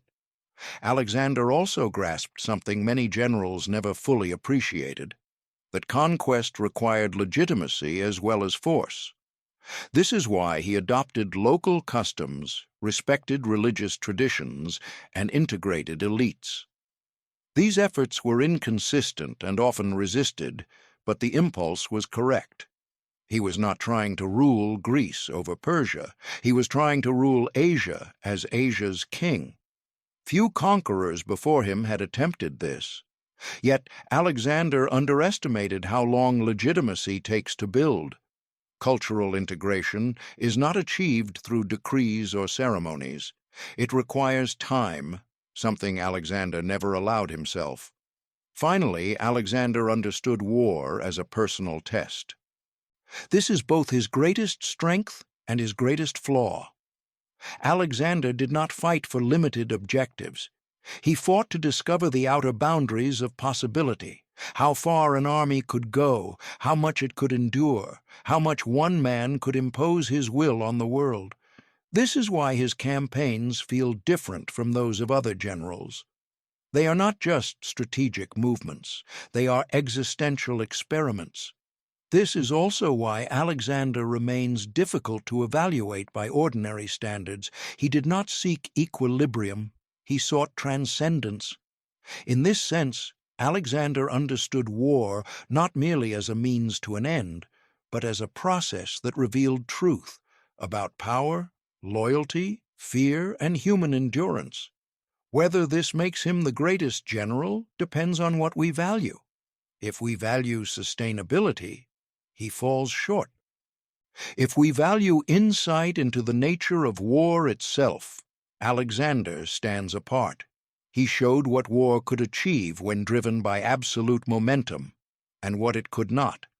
And in doing so, he left a legacy not of instructions, but of questions. For all that Alexander understood about war, there were things he did not. These failures are not footnotes. They are structural limits that shaped the fate of his empire and the meaning of his legacy. To understand why Alexander remains both unparalleled and incomplete as a general, we must confront these limits directly. The first was succession. Alexander never solved the problem of what would happen after him. This was not an oversight in the casual sense. It was a consequence of how Alexander understood power. Authority in his system flowed from presence, from personal command, charisma, and victory. Succession required abstraction. It required transferring legitimacy from an individual to an office or institution. Alexander resisted this. Part of the reason was circumstance. He died young. His conquests expanded faster than administrative frameworks could form, but part of it was conceptual. Alexander did not imagine himself as one ruler among many. He imagined himself as singular, the necessary center of his world. This is why no successor could replace him. The second failure was institutional depth. Alexander inherited a sophisticated Macedonian military machine and improved it in action. But he never built a civilian bureaucracy capable of governing independently of military force. Satraps ruled with uneven authority. Oversight depended on Alexander's inspections. Corruption was punished harshly, but inconsistently. When Alexander moved on, stability often dissolved behind him. Contrast this with Rome, where conquest was accompanied by roads, laws, taxation systems, and citizenship frameworks. Alexander built cities, many named Alexandria, but cities alone do not create governance. They require time. Alexander never allowed enough of it. The third failure lay in emotional management. Alexander understood morale brilliantly in battle. He struggled to manage it in prolonged peace. His increasing reliance on punishment, public humiliation, and dramatic reconciliation speeches reveals a leader who sensed loyalty slipping but did not know how to restore it structurally. The mutiny at Opus was not a misunderstanding. It was a warning. Alexander interpreted resistance as ingratitude rather than exhaustion. He responded with intensity rather than accommodation. The reconciliation that followed restored obedience, not trust. This distinction matters. Armies obey out of discipline. They endure out of belief. By the end of Alexander's reign, endurance was fading. The fourth failure was restraint. Alexander knew how to win battles. He did not always know when victory was enough. India demonstrated this clearly. After Hydaspes, Alexander had achieved strategic security in the region. Further conquest offered diminishing returns, yet he pressed on until his army refused. This refusal was not cowardice. It was strategic realism from below. Alexander's inability to recognize diminishing returns is a critical flaw in generalship. Great commanders must balance ambition with sustainability. Alexander consistently privileged momentum over consolidation. This worked, until it didn't. The fifth failure was delegation. Alexander trusted few people fully.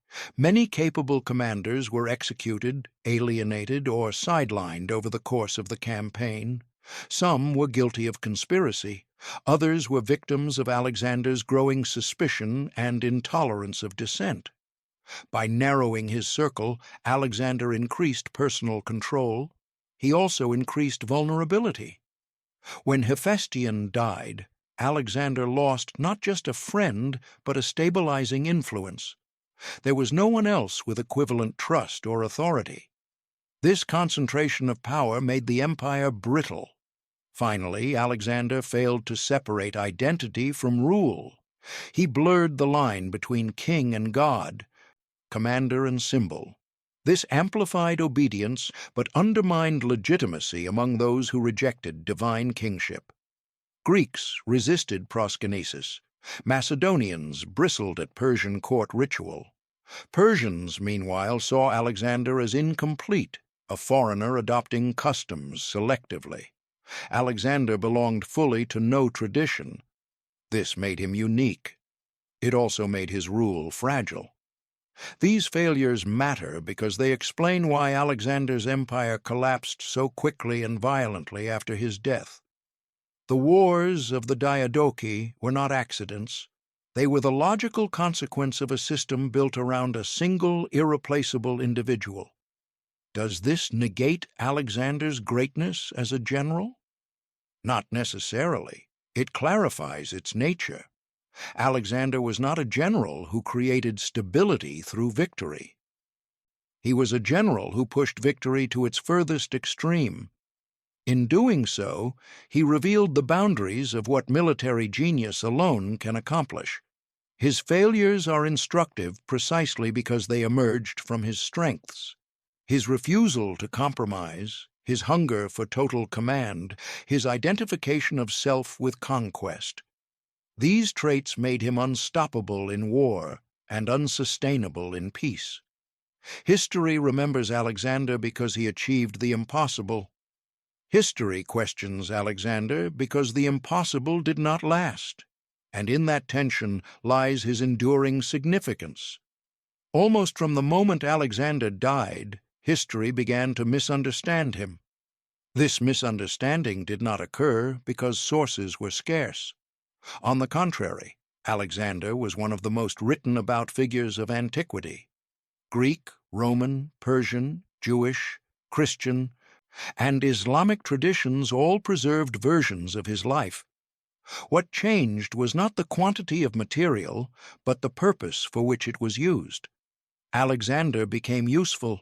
Each generation reshaped him to reflect its own ideals, fears, and ambitions.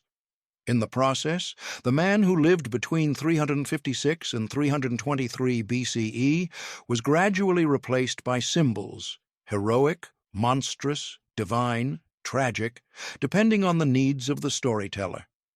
The first misunderstanding was the simplest, that Alexander planned everything. Later writers often portray Alexander as a master strategist executing a long-term blueprint for world conquest. This image is comforting. It implies coherence, foresight, and inevitability. The historical record does not support it. Alexander adapted constantly. He responded to crises, opportunities, resistance, and chance. His invasion of Persia was planned. Much of what followed was not. Egypt, Bactria, India, these were not steps on a predetermined ladder. They were extensions of momentum. Alexander was reactive as much as visionary. Recognizing this does not diminish his intelligence. It restores it to human scale.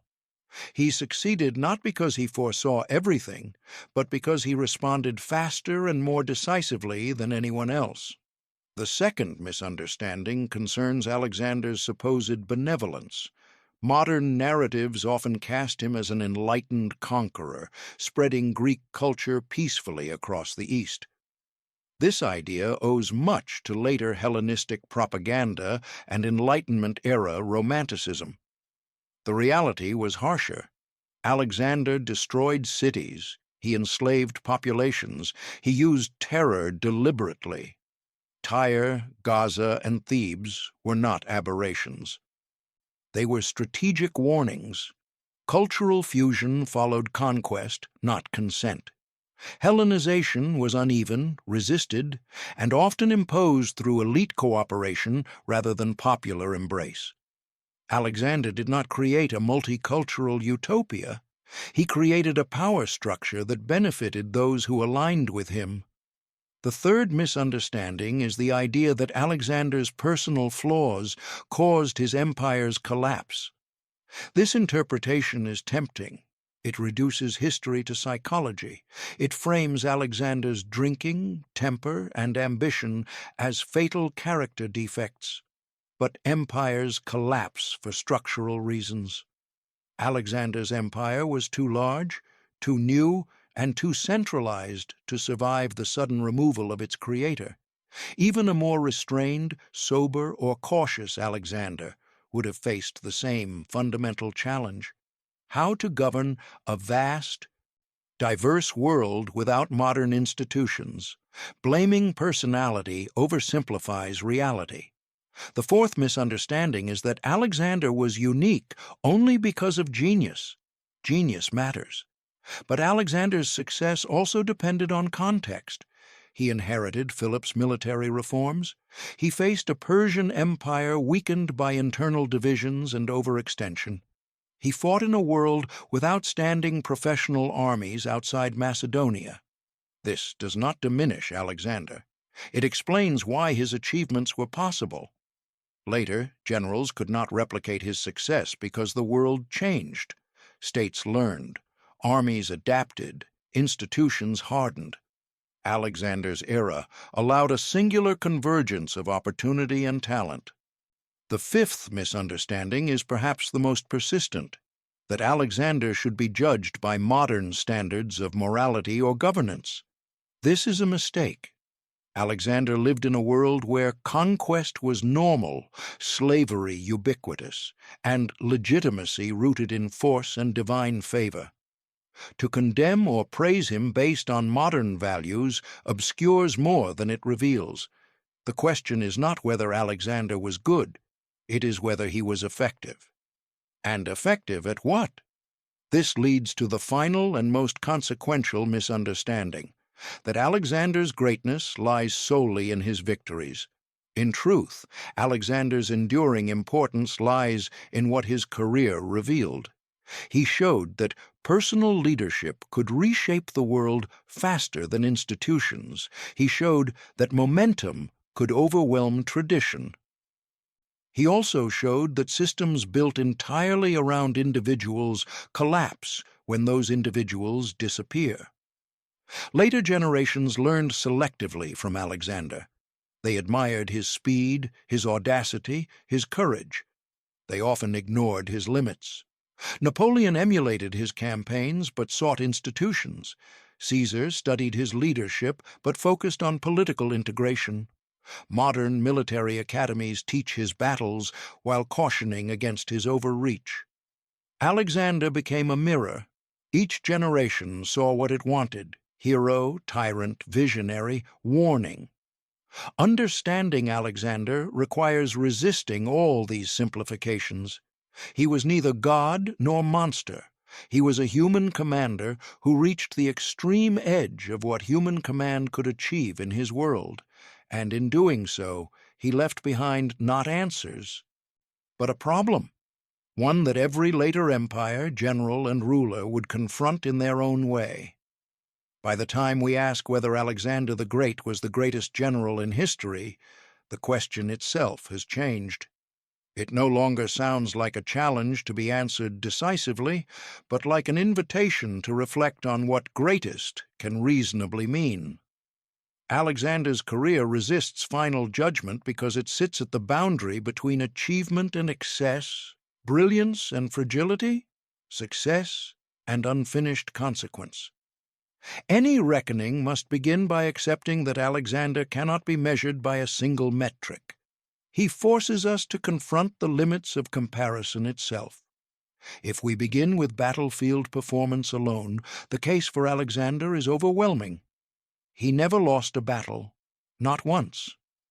From the Granicus to Issus, from Gaugamela to Hydaspes, Alexander consistently defeated enemies who were numerically superior, often fighting on terrain chosen by the opposition. His tactical flexibility was extraordinary. He adjusted formations mid-battle, improvised under pressure, and exploited fleeting opportunities with ruthless speed. Few generals in any era have demonstrated such consistent battlefield dominance. Alexander also possessed an intuitive grasp of combined arms warfare that was centuries ahead of its time. Infantry, cavalry, skirmishers, engineers, and logistics functioned as a single organism under his command. He did not rely on a single decisive arm. He orchestrated war as a system. In this narrow sense, Alexander may indeed be unmatched, but greatness in war is rarely so simple. The deeper we look, the more the question expands. Was Alexander great because he won battles, or because he reshaped the world? If the latter, the answer becomes more complex. Alexander's conquests did not merely redraw political borders, they transformed cultural geography. Greek language, art, military practice, and urban life spread across the eastern Mediterranean and Near East, forming the Hellenistic world that would shape Rome, early Christianity, and Islamic scholarship centuries later.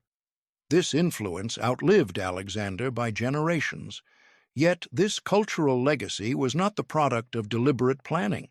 It emerged unevenly, often through elites rather than populations, and frequently through violence. Alexander did not design the Hellenistic world, he made it possible. This distinction matters. Alexander's genius lay in opening doors, not in building what lay beyond them. Another way to approach the question is to ask whether Alexander represents the highest expression of a particular kind of generalship, one rooted in personal command, charisma, and momentum. If so, then Alexander may indeed be the greatest example of that type. No other general fused identity, leadership, and warfare so completely. Alexander was not merely a commander issuing orders, he was the center of gravity. His presence altered outcomes. His absence threatened collapse. This form of command is intoxicating and dangerous. It produces astonishing results quickly. It also creates systems that cannot survive the leader's removal. Alexander demonstrated both truths simultaneously. In this sense, Alexander was not just a general, he was an experiment. He tested how far human authority could extend when freed from institutional restraint and driven by ambition, speed, and belief. The experiment succeeded beyond precedent, and failed just as dramatically. Comparisons with other generals reinforce this complexity. Hannibal demonstrated tactical brilliance under impossible constraints, but lacked the political and logistical base to translate victory into dominance. Caesar combined military success with political transformation, creating structures that endured. Napoleon mastered operational art, but eventually succumbed to coalition warfare and overreach. Alexander sits apart. He achieved more, faster, with fewer precedents to guide him, and left less behind that could endure without him. This paradox is central to his legacy. Alexander forces us to confront an uncomfortable truth about military greatness.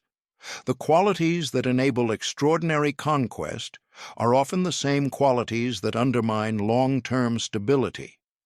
Speed discourages consolidation. Personal authority resists delegation. Momentum replaces reflection. Alexander never slowed down long enough to become something else. Some historians argue that had he lived longer, he might have matured into a different kind of ruler, more administrative, more restrained. This is possible. It is also speculative. History judges what happened, not what might have. What we know is this: Alexander died with his empire unfinished, his succession unresolved, and his army divided between loyalty and exhaustion. Yet even in death, his shadow was immense. His generals fought wars not only for territory, but for legitimacy derived from association with him. Later rulers invoked his name. Later generals measured themselves against him. Later historians argued over him endlessly. This alone suggests that Alexander occupies a unique place in the history of command. Perhaps the most honest answer to the question is not a declaration, but a reframing. Alexander was not the greatest general because he perfected war. He was the greatest general because he revealed its extremes. He showed how much could be achieved through audacity, speed, and personal leadership, and how fragile such achievements could be without institutions, restraint, and succession. In this sense, Alexander's greatness lies not only in what he accomplished, but in what he exposed. He stands at the outer edge of possibility, and beyond that edge lies silence. When Alexander died in Babylon, his empire fractured almost immediately, yet the world he created did not vanish. This is one of the most misunderstood aspects of Alexander's legacy.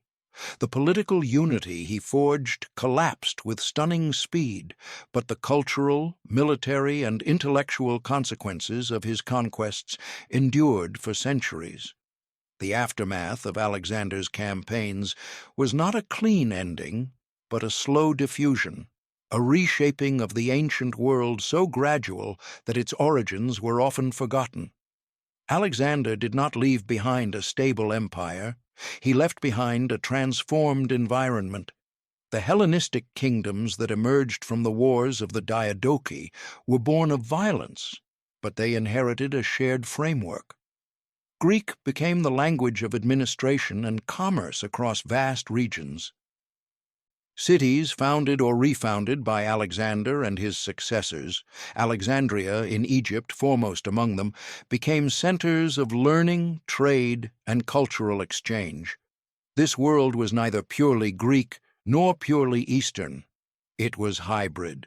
Greek philosophy encountered Babylonian astronomy. Egyptian religious traditions merged with Hellenic forms. Persian administrative practices survived beneath Macedonian rule. This fusion shaped the Mediterranean and Near Eastern world in ways that no single conqueror could have planned. Alexander's greatest long-term impact may lie here, not in battles won, but in boundaries erased. The spread of Greek language created a common intellectual medium across regions that had previously been fragmented. This allowed ideas to travel: scientific, philosophical, religious. Later, the New Testament would be written in Koine Greek. Roman administrators would rely on Greek-speaking elites in the eastern provinces. Islamic scholars would later preserve and translate Greek works that had circulated through Hellenistic networks. Alexander did not intend this outcome, but without his campaigns, it is difficult to imagine such rapid cultural integration occurring. Militarily, Alexander's influence was equally enduring. Later, armies studied his methods. Roman commanders adopted elements of combined arms warfare that echoed Macedonian practice. The emphasis on decisive cavalry, coordinated infantry support, and flexible formations became hallmarks of effective command. Yet Alexander's campaigns also served as warnings. His successors struggled endlessly with the problem of overextension. The Seleucid Empire, vast but fragile, faced constant rebellion. Ptolemaic Egypt survived longer, but only by retreating from Alexander's universal ambition and focusing on defensible boundaries. Rome learned these lessons well. Roman expansion was slower, more bureaucratic, and institutionally grounded. Where Alexander conquered first and governed later, Rome governed as it conquered. Roads, laws, taxation, and citizenship followed legions. This contrast highlights Alexander's role as both inspiration and cautionary example. In political thought, Alexander became a symbol of absolute monarchy. Hellenistic kings styled themselves after him, emphasizing divine favor and heroic lineage. This model influenced later rulers, from Roman emperors to medieval kings. The idea that a ruler's authority could be rooted in personal excellence rather than tradition alone gained traction. But this model also carried inherent instability. Personal monarchy depends on personal competence. Alexander's successors lacked his charisma and military brilliance. Their reigns were marked by court intrigue, rebellion, and constant war. The contrast between Alexander's singular dominance and the mediocrity of those who followed reinforced his myth and exposed the risks of systems built around individuals. Perhaps Alexander's most profound influence lies in how later generations thought about ambition. Before Alexander, the idea of conquering the known world belonged to myth. After him, it belonged to history. Caesar dreamed of following his path. Napoleon consciously emulated it. Even in failure, Alexander's example expanded the horizon of what leaders believed possible. This psychological shift matters. History is not only shaped by what happens, but by what people believe can happen. Alexander permanently altered that belief. Yet the aftermath of his conquests also reminds us of limits. The Hellenistic world was dynamic but unstable.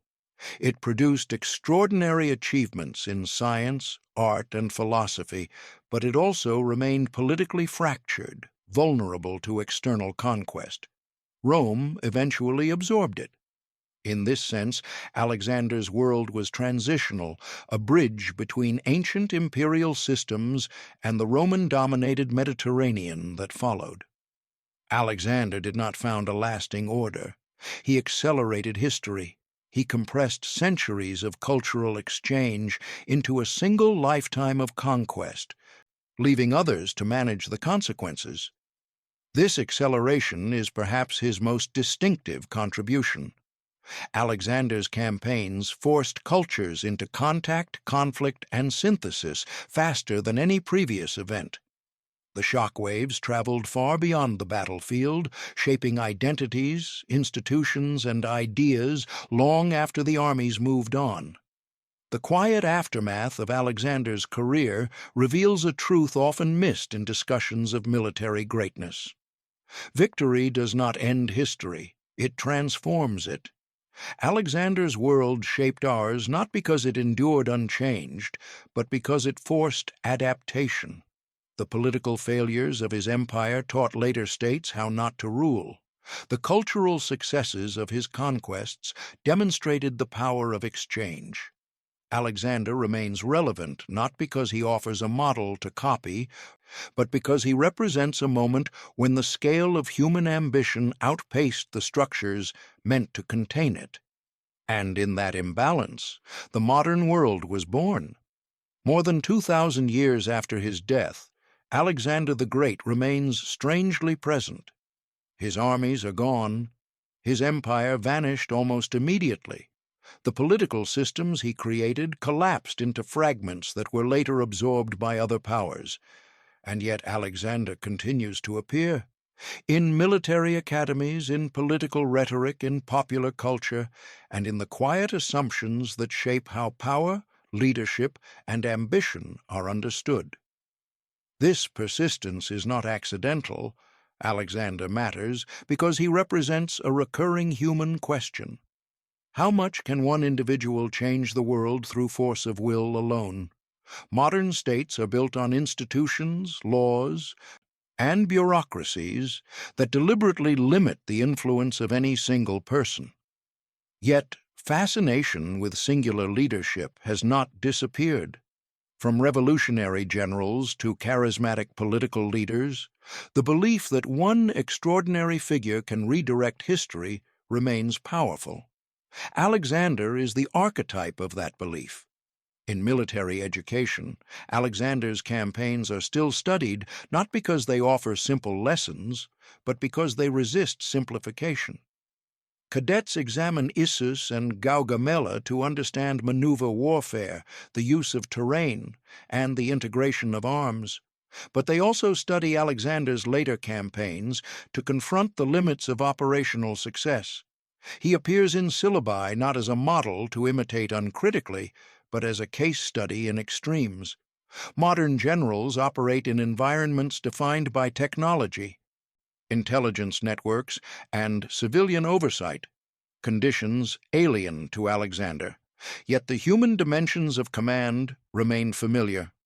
Morale, trust, fatigue, and leadership under uncertainty are as relevant now as they were in 331 BCE. Alexander's career illuminates these constants.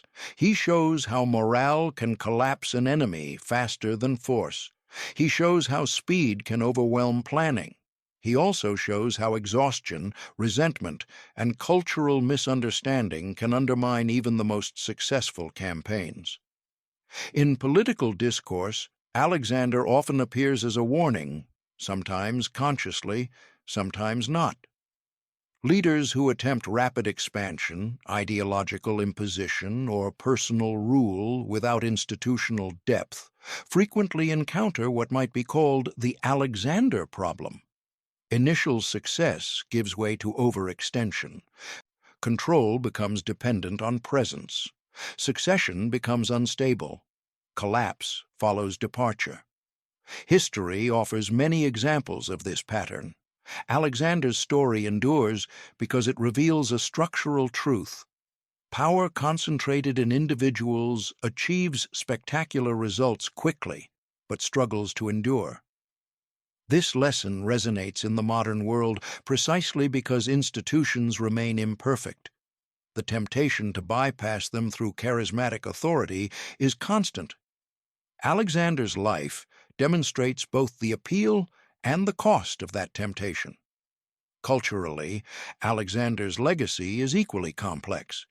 In the Balkans, Greece, Egypt, Iran, Central Asia, and South Asia, Alexander appears under different names and narratives. He is hero, invader, civilizer, destroyer, ancestor, and villain, sometimes all at once. These competing memories reveal how conquest shapes identity long after political control ends. Alexander is remembered not only for what he did, but for what later societies needed him to represent.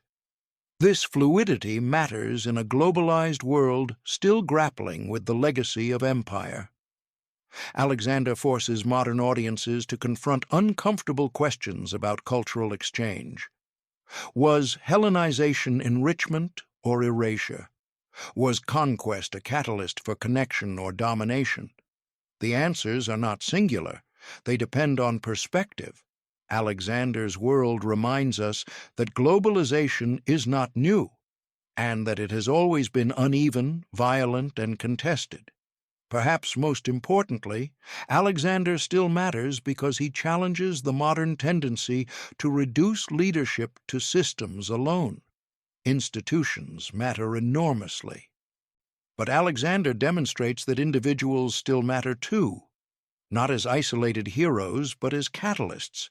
He altered trajectories, accelerated processes, and forced adaptations. He did not control outcomes fully, but he shaped possibilities. This distinction is crucial. Alexander did not design the world that followed him. He made it unavoidable. Modern history operates similarly. Leaders rarely control consequences completely. They act, and others respond. Structures adjust. Unintended outcomes multiply. Alexander's career is a reminder that history is not scripted, it is pushed. Finally, Alexander still matters because he represents a human extreme. He achieved more, faster, than almost anyone before or since. He reached the edge of what personal command could accomplish in a pre-modern world. And he paid for it with instability. fragmentation, and an unfinished legacy. This combination, triumph without closure, is rare. It invites reflection rather than imitation. Alexander does not offer a blueprint for success. He offers a boundary. He shows where ambition peaks, where control fractures, and where the human cost of greatness becomes unavoidable. In an age still fascinated by power, speed, and decisive action, Alexander's story remains relevant not because it reassures us, but because it unsettles us. He forces us to ask whether achieving everything is the same as understanding what it costs. And that question has never gone away. In the end, Alexander the Great does not conclude with triumph. He concludes with silence.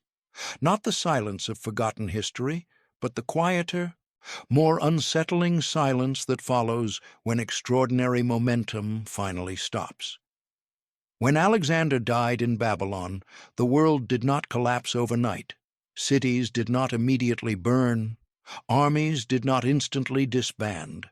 For a brief moment, everything still stood. And yet the force holding it together was gone. This is the most honest place from which to remember Alexander, not on the battlefield, not at the moment of victory, but in the pause that followed his absence. Because it is there, in what did not happen, that his true measure becomes clear. Alexander was not misunderstood by history because he was too complex. He was misunderstood because he was too singular. His life tempts us toward extremes. To call him the greatest general ever feels both obvious and insufficient. To criticize his failures feels accurate yet incomplete. Alexander resists moral clarity because he was not trying to build a moral system. He was testing the limits of action. Remembering Alexander without illusion means letting go of the need for a final verdict. He was not a god, though he flirted with divinity. He was not a monster, though he committed atrocities. He was not a planner of centuries, though his actions reshaped them. He was a human being who moved faster, farther, and more forcefully than anyone of his age, and perhaps any age, and discovered in doing so where human command begins to fracture. Alexander's genius was not only tactical or strategic, it was existential. He understood, perhaps instinctively, that the world of his time was fragile. Empires rested on habit, tradition, and fear more than cohesion. By striking decisively and repeatedly, he exposed that fragility. Persia fell not because it was weak in arms, but because it could not adapt fast enough to a new kind of war, one defined by speed, concentration, and psychological collapse. Alexander forced history to accelerate. But acceleration has consequences. He left no time for structures to catch up, no space for institutions to mature, no pause for succession to be stabilized. His empire was a comet, brilliant, transformative, and inherently temporary. This does not make his achievements smaller, it makes them human. One of the most enduring myths about Alexander is that he sought immortality. In truth, what he sought was continuity of action. He lived as if stopping were a form of failure. Each conquest created the conditions for the next. Each victory demanded extension. The idea of completion never truly existed in his worldview. That is why his death feels abrupt even to modern readers. It violates the narrative his life constructed. Yet that violation is essential. It reminds us that no matter how extraordinary an individual becomes, history does not reorganize itself permanently around one will. It adapts, it fragments, it moves on. Alexander's successors tried to inherit his authority. They could not. They fought instead over fragments of it, territory, symbols, legitimacy, proving that what Alexander wielded could not be divided without losing its essence. The wars of the Diadochi were not merely power struggles. They were demonstrations of the impossibility of replacing him. And yet, The world did not revert. The Hellenistic age emerged, messy, violent, creative, hybrid. Knowledge traveled, cultures mixed, new forms of governance appeared. Rome rose within a world Alexander had already destabilized and connected. This is Alexander's quiet legacy. Not permanence, but transformation. Not control, but consequence. So, was Alexander the greatest general in history?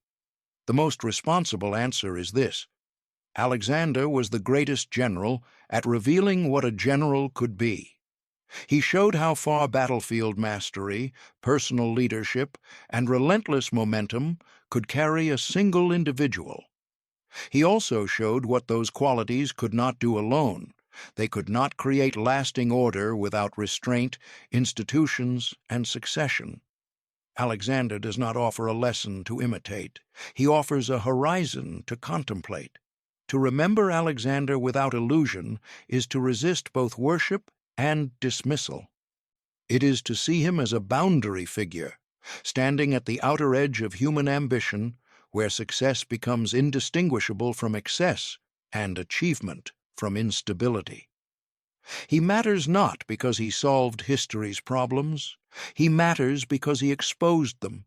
And in that exposure, he remains, quietly, persistently, one of the most important figures the human story has ever produced.